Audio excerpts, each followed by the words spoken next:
Palad ang mga taong inaaming nagkulang sila sa Diyos, dahil makakasama sila sa kaharian ng Diyos.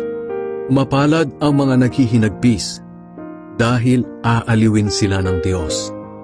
Mapalad ang mga mapagpakumbaba, dahil mamanahin nila ang mundo. Mapalad ang mga taong ang hangad ay matupad ang kalooban ng Diyos, dahil tutulungan sila ng Diyos na matupad iyon. Mapalad ang mga maawain, dahil kaaawaan din sila ng Diyos.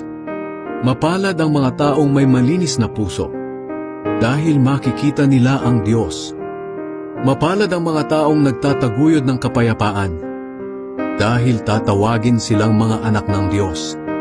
Mapalad ang mga dumaranas ng pag-uusig, dahil sa pagsunod nila sa kalooban ng Diyos, dahil makakasama sila sa kaharian ng Diyos.